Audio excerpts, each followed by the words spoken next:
All right. Good afternoon.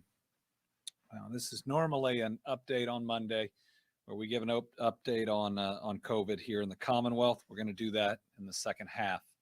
We're going to start with new information or updated information on this devastating tornado that has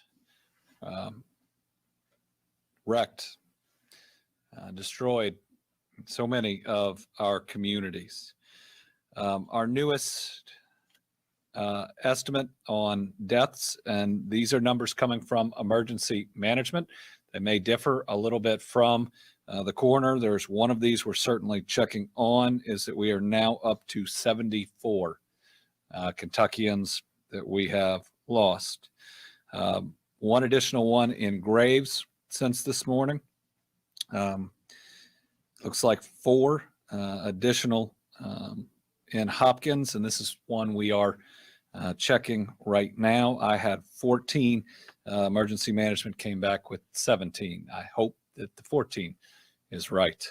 3 additional in Warren County, and 1 here in Franklin County, where an individual actually coming to work at this very complex that we're broadcasting from was pushed off the road in the storm and lost his life. I've tried to reach out to his spouse who works for us here in state government, and we are so sorry for their loss. Again, we expect that this death toll will continue to grow. 109 Kentuckians now unaccounted for, but as I look at this broken down by county, it's way more people unaccounted for than this. 81 of these are in Hopkins County alone, 22 in Warren. It says 5 in Graves, and that can't be right. There are more people than that that we've got to identify and find, hopefully safe in Graves County. Again, because we have multiple of our towns in rubble, finding the numbers are going to move a little bit, and we're going to do the best we can to give you the most accurate information we can. Yesterday, we received that major declaration from the federal government, the fastest in our history.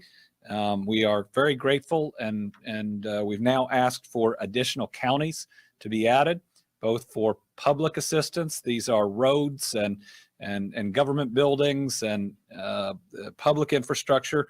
That's the public assistance program, as well as individual assistance, people who've lost their homes. The extra counties that we have asked for on public assistance include Boyle, Breckenridge, Bullitt, Casey, Christian, Edmondson, Grayson, Greene, Hardin, Hart, Hickman, Livingston, Logan, Lyon, Marion, Monroe, Ohio, Shelby, Spencer, and Todd. Those are the same counties we've asked for the individual assistance as well. That is how widespread the damage from this event is, when what I think will be an F4 and F5 tornado touches down and stays on the ground for 200 straight miles in a state with 120 counties. You have this many counties that have damage and this many counties that need help. Our National Guard, we have augmented our forces that are assisting with recovery. Now 448 guardsmen in the field, and of those, at least 95 are doing a fatality search and working in these communities to look for missing Kentuckians, and their search is one where we hope they don't find them. We hope somebody connects to them, and they're out there, and we just don't know where they are yet. Maybe they don't have cell service. 55 guardsmen are providing logistics support to the state logistics support area, and 3 National Guard chaplains are providing spiritual help to soldiers and civilians in the affected communities. The new requests that we're getting, or increased requests, are for MPs. That's needed help on the law enforcement side, and then on the engineering side as well. FEMA, just to go over a little bit of their response. Their priorities are to support life-saving and life-sustaining action. They're working with all of us, every level of government in the declared counties. So 2 FEMA incident management assistance teams have been working with us since Saturday. They are also sending disaster housing experts to work with our teams in the field where we are hit the hardest. 4 urban search and rescue teams, including canine detection search teams in towns that, these are cadaver dogs that we never thought that we'd need them in. They're in Mayfield and others to assist in local response. An additional 10-person team is relocating from Frankfort to Mayfield. An incident support base was established at Fort Campbell to rapidly deploy personnel and supplies, and they include 61 generators, 74,000 meals, 135,000 liters of water, cots, blankets, infant toddler kits, pandemic shelter kits. U.S. Army Corps of Engineers, temporary power and critical public facility staff are helping as well. Mobile emergency response support personnel is in Kentucky, including 2 mobile emergency operation vehicles with emergency communication capabilities. Staging teams, housing inspectors, damage assessment, and volunteer agency liaison staff are staged and ready to deploy. That means real soon they're going to be walking around in what were neighborhoods, talking with families, recording the damage, and working on processing their claim, giving them their claim number. This is, again, the fastest we've ever seen. 8 shelters remain open in Kentucky now. Salvation Army is serving meals and providing emotional support. I want to talk just a minute about staying safe while you are cleaning up. As you begin cleaning up, take photos, make a list of your damaged property. This is going to be really important for claiming public assistance. You need to document everything you possibly can. Survivors who cannot stay in their homes, we are taking in to state parks. I will give the update on that. Do not touch power lines. These are all things that our people know. Stay safe while you're cleaning up. Couple additional points for outside donations for things like food, supplies, etc. If you're doing that for Graves County, the contact is Graves County Emergency Management. That is 270-727-5114. Volunteer sign up. Do we have the website? There you go. This is from the Graves County Emergency Management. Please, if you want to volunteer, go through here. One of the challenges, and it's a wonderful challenge for us to have, is so many people want to help. It's overwhelming many of our first responders who need to be out doing other things. This will significantly help. Please be patient. There's a lot of people who want to help. Paducah Police Department has volunteered to accept food and supplies as well to help out Graves County. Their number is 270-444-8590. Physical address, 1400 Broadway, Paducah, Kentucky, 42003. Okay, and this one is really important. Again, we are working on verifying the information from the candle factory that right now would only have 8 confirmed dead, which is Christmas miracle we hope for, but we have to make sure it's accurate. So all of the employees from the Mayfield Consumer Products Candle Factory, we need them to go and to check in at His House Ministries Church at 1250 KY 303 right there in Mayfield. We just want to see you, make sure you're okay, and verify that information. I believe the phone number we have now, which was wrong earlier, again, we're just doing the best we can on short notice, is 888-880-8620 if your transportation is unavailable. So if you are an employee of that facility, either go to His House Ministries at 1250 KY 303 there in Mayfield, or call 888-880-8620. That number is solely for these folks. Don't call trying to find out information on it. We need to know these people are alive and safe. Kentucky State Police continues doing hundreds of welfare checks along with local law enforcement and working with the chief medical officer to assist with victim identification. Update from our Cabinet of Health and Family Services. Grays County Senior Center and Western Kentucky Allied Service Building, that's the Community Action Building, have been damaged so extensively, there's no way they can prepare meals for seniors. That's how mean this weather event was. But also shows how incredible our people are. So we sounded the alarm, and within 20 minutes, over 2,300 shelf-stable meals were committed. These meals are being transported from senior centers in Breckenridge, Nelson, and Fayette counties to 300 homebound seniors in Graves County that are fortunate enough to still have a home by way of community action staff. Further work is underway to secure additional meals. You know, in the midst of this pandemic, we were able to eliminate our waiting list. Every senior who was hungry, we were getting a meal to, and then this comes through and destroys the place that you prepare them. But others have stepped up, are helping us to provide that service. Kentucky State Parks, we are offering minimum 2-week stays to those that don't have a place to call their own at the moment. I want to provide room availability as of 1 p.m. today. Kentucky Dam Village, there are still 30 rooms available for families. Ken Lake State Resort Park, 58 rooms available. And we also have hookup outlets that can be used for washers and dryers, and we will accept donations of those to help people out, and the park will accept donations to help the people that they are helping out. The First Lady in just a little bit is going to have some good news with our state parks, where we're going to try to lift up the people staying there. Lake Barkley, we are awaiting electricity to be restored. When that happens, we'll open up 56 additional rooms. But even with the lights not going, the park hosted a blood drive today. So thank you. Barren River has 30 rooms available. John James has 1 cottage available. Penny Ryle is full. And that's right near Dawson. So that WPA project is where my grandparents met.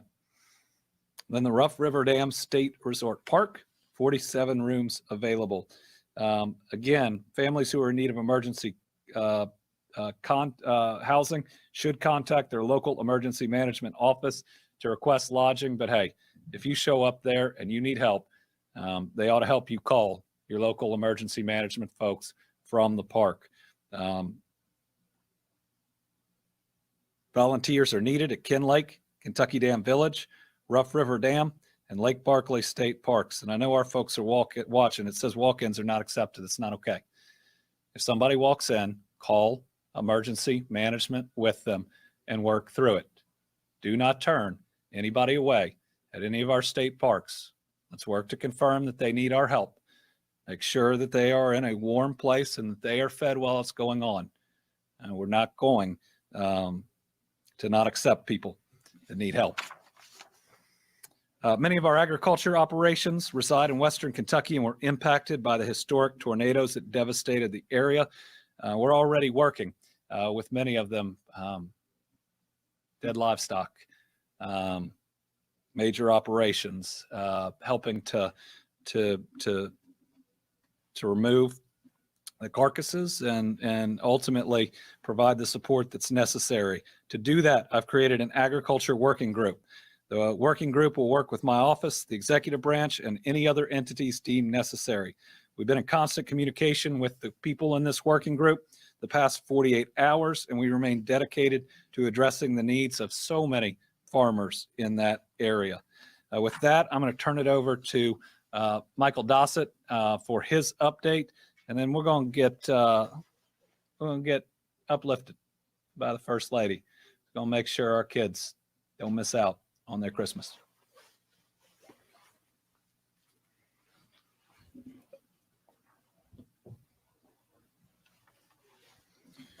Thank you, Governor. And again, our hearts and prayers go out to the families of the loved ones lost and those who are still missing. So just a brief update. Our power picture improved a bit. We have at this point 26,500. They're still out of power. Again, managing expectations. Some of the large transmission towers, and these are the ones that you saw during the ice storm of 2009. These are the massive metal structures that carry the transmission lines, have buckled. That will take weeks to months to put back up, but that should not impact the large numbers. So I'll go over very briefly counties with excess over 500 customers outage. Graves, Callaway, Marshall, equal about 14,000. Hopkins, 6,500. Christian, 2,000. Hickman, 1,200. Fulton, 900. Todd, 700. Carlisle, about 700. And Caldwell, about the same, 700. So we're moving forward very quickly. You've obviously seen, if you're in the impact area, you've seen many contractors that are over target assisting in the power restoration. If you don't have power, life is not good, and we're doing everything we can. We have approximately 96 or 95% of those lines assessed across the state. Again, 29 transmission lines are down, and those are the large ones. We have no decrease in numbers for telephone poles and power poles that are down. It's 8,000 and only 3 of those large co-ops across the state. So expect a delay in putting the new poles in. That is a very intense labor, and then they have to string the wires. So a little update on the water and sewer systems. Currently out of the impact area, most all of the systems are operating, and that includes 16. 2 of the systems, one in South Hopkins and one in Morton's Gap, are about to come back online. We have provided a generator for that power to power their water system, so that should be fine. James, if you could bring up the one slide, please. And this is a slide that depicts the actual number of tornadoes. So we now have 5 tornadoes identified, and you'll see the confirmed is red, unconfirmed is blue, and the dots happened outside of our state. So the longest track, I believe we're up to an estimated 227 miles. That would be one of the longest in U.S. history, if not the longest. And you can see the track of that. And if you reflect on the counties that the governor read off that were added, we included each and every county that these 5 tornadoes impacted. Now, a lot of the damage is radar indicated. So when we see radar debris fields, we know that something was hit, and it could be only a barn or an outbuilding, or it could have been a commercial building or some homes. It could be a small part of a subdivision. So we've included all of those counties. So we asked for and and received a presidential declaration, as the governor indicated. This is not just FEMA leaning forward. This is the fastest in our history, and it normally doesn't occur in other states. So thank you to the president all the way down to Gracious Sheck, our regional administrator. They paved the way, waiting for the governor's declaration to go up there. It was signed very quickly yesterday, and now we've added on 20 additional counties. Again, I want to manage expectation. The fact that those 20 were sent up to FEMA does not mean we're going to be granted 20. I will tell you in conversations, they're going to assess groups of counties. They can't just turn on approval for 20 counties. So it's a process, and we will keep you updated on the process. But these 5 tornadoes are confirmed by radar. The ones that are unconfirmed, the Weather Service has not finished their survey. And quite frankly, as you've heard the governor state previously, and I'm in